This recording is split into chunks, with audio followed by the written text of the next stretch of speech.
At nagbabalik ang Vitug Esports. Kasama natin ngayon live ang Team Falcons Philippines at Twisted Minds na si Sir Ren and Miss Lexie. Maraming salamat po sa pagpapaunlak po ng inyong oras ngayong umaga. Early morning, nandito po kayo. So, umpisahan na po natin ang ating kwentuhan ngayong umaga. Pwede niyo po ba sabihin your reason to enter the Philippine Mobile Legends scene from all other regions in MPL?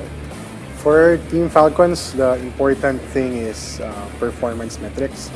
We want to find the best place to compete. And for Mobile Legends, Philippines has been the world champion for the past 5 years. We're also the winners for the ML competition in the past 3 SEA Games. So if there's a region to compete for ML, it's gonna be in the Philippines. Alright, Miss Lexie.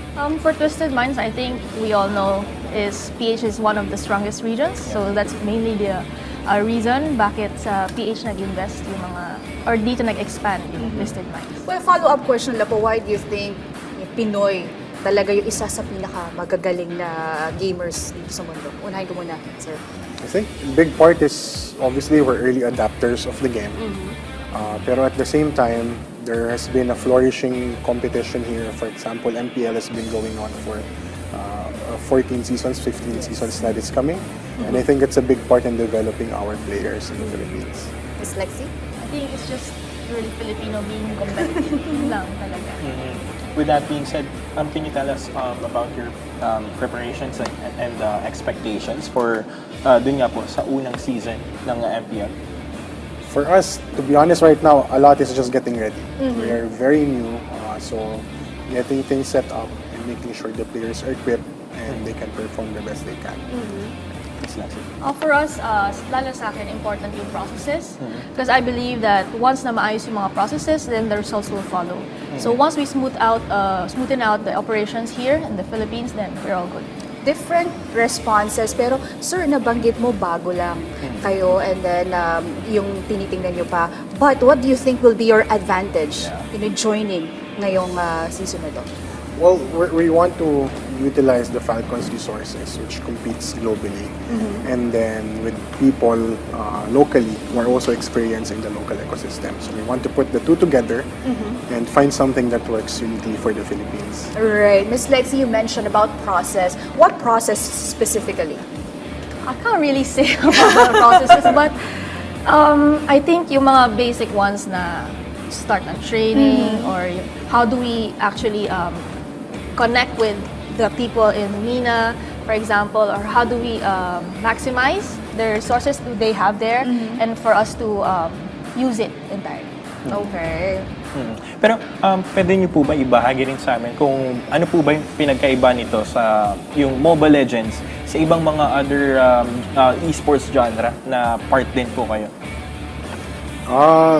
For ML, obviously, I think the big part is it's very big in the Philippines. It's literally the biggest esports title in the Philippines. So there's a lot of attention, there's a lot of eyeballs. For Falcons, the org does a lot of games, pero this is special because it's a way to attract not only the Filipino market but also towards the Southeast Asian market. Right. Miss Lexie? For Twisted Minds, they do have other titles as well, but seeing Mobile Legends and then opening in the PH market is really a huge thing. Nasubukan mo ba laruin yung Mobile Legends, oo. Alam mo, nag-top global ako. Biro lang. Ang lagi ko kasing ginagamit si Laila. Nagla-Laila ako, nag-marksman. So, yun, maganda siya laruin. I also, na-try ko rin mag-ML because I tried to be a caster initially. Pero, ang dami kong nakikita sa screen, hindi talaga yata sa akin parang laro na to eh. Pero, let's see, aside from those na nabanggit nyo po, no? And let's talk about the fans are saying that esports now is yung esports World Cup is the primary reason why there are big organizations. So, pero unahin ko muna, ladies first, Miss Lexie muna. Yung sinasabi, what can you say about the fans commenting on that? I think it's true, but basically, again, PH is a competitive scene, so dun lang talaga siya umiikot. Okay. What do you think, aside from PH being competitive, ano pa ba? Sa tingin mo, sino-sino pa yung mga makakatapat natin na medyo malakas dito sa ano na to? Do I say the region? Yeah, that's fine. I think Indonesia. Okay. Yan. Actually, lahat naman ay may kanya-kanyang strength eh. Pero, I just think PH is built different. Oh, I like that. How about you, sir? For Falcons, we originally the org has team na rin naman for ML in the MENA region. However, Esports World Cup did have them look at stronger setups. In this case, ang stronger setup is the Philippines, which is why they're going here. So that's not totally out of the reason, but the reality as well, aside from that, is Falcons had the privilege kasi of having a partnership the past year. So with the local org, so we're able to explore what can be done here, and now we think it's best if we can grow our own community here by ourselves. Ayun. Pero bago ko pumunta sa ibang questions, pero gusto ko munang tanungin, Sir Ren and Miss Lexie, kung ano po ba ang ibig sabihin ng bakit po ba Team Falcons and bakit po ba Twisted Minds ang ipinangalan natin? For both of us, I think it's the orgs. It's a mother orgs Okay. namin from the investors. So. Ako naman, meron bang paano, yun yung question, paano ba nagpa-practice or nagte-training yung team to be really, this competitive and to be able to sustain that high level of intensity sa paglalaro? Kasi, well, marami sa mga Pinoy, syempre, although we are all gamers, as you've mentioned, nagtataka sila, bakit pag ganito kagagaling? Itong mga representative ng Pilipinas. I think there's two sides. One is in-game and outside of the game. So in-game, of course, you have the training, the scrims, the practices. Then outside of the game, you also consider their health, their mental being, and everything. Yung emotional state nila, lahat.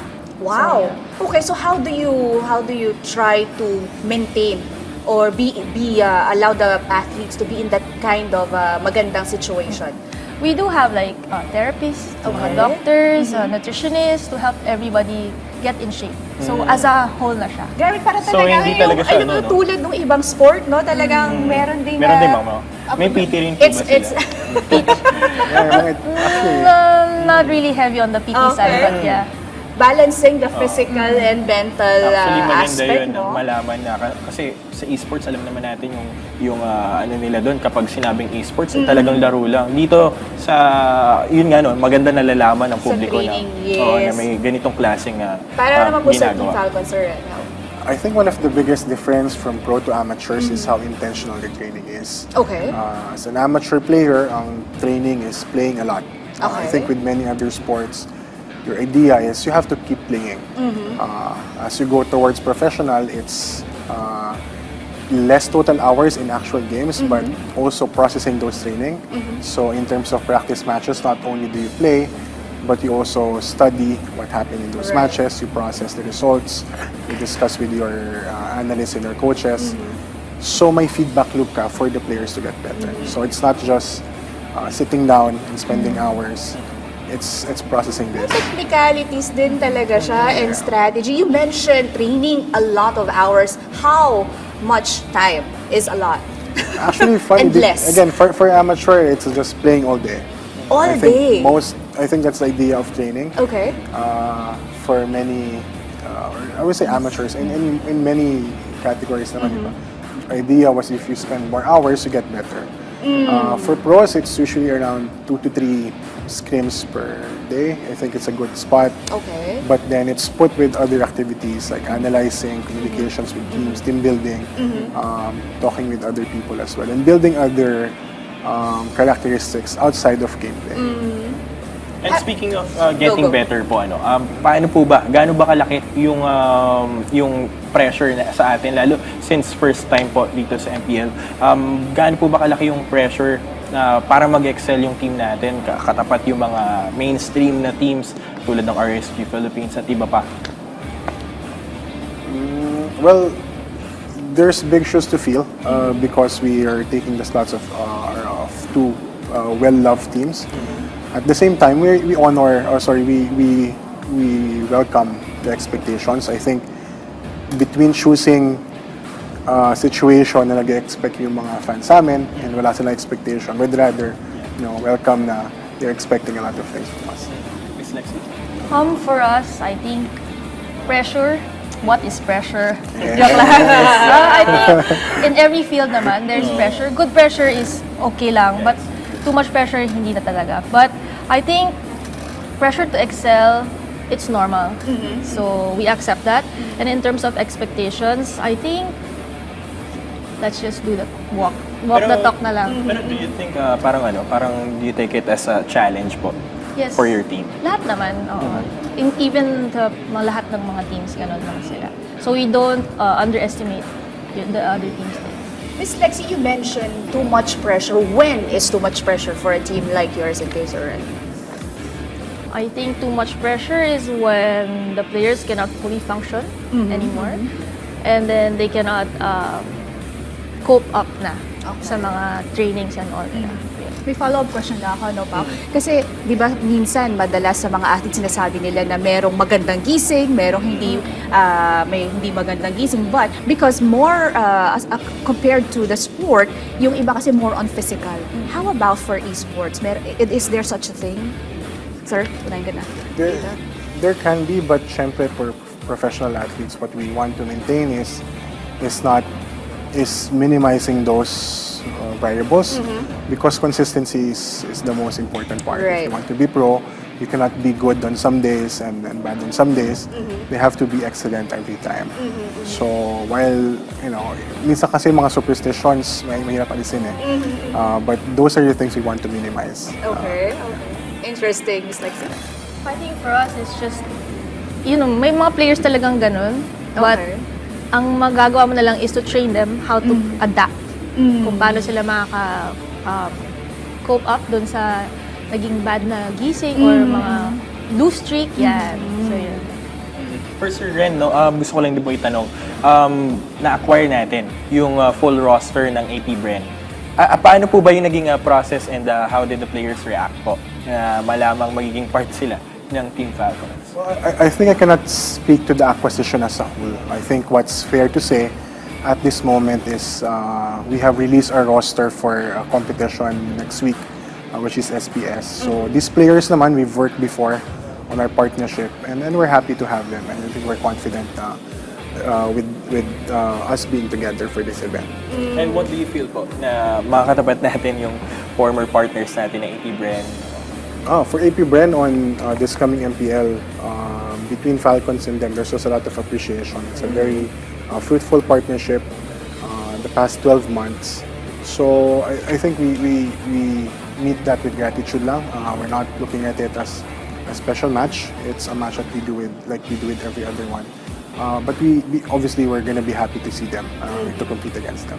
Kay Miss Lexie naman. Miss Lexie, you came from RSG, tapos marami ring notable players and of course coaches from Blacklist. Pero pwede ba kayong magbigay sa amin ng hint? Sino bang nasa roster nyo? Meron bang kasamang former MPL PH teams? Actually, I cannot say, but abangan nyo sa Feb 12, guys. We will release our roster. Okay, pero what can the gamers and your supporters expect from your team this coming season? This coming season, I think do well. Yeah. And then, Napaka-iksi. Do well. ayoko kasi magsalita eh. Tapos eh. So, Yes, of course. Kay Sir Ren, what can the people expect from Falcons? For this season, like we do, or like how we approach every other game, we're gonna be here to win. So we're gonna be striving for that. And I think this is just the first step in the organization's plan to expand towards Southeast Asia. So we're happy that we're in the Philippines and we want to keep pushing forward. Right. Any long-term goal po ng organization natin? Well, our global esports director was here a few weeks ago.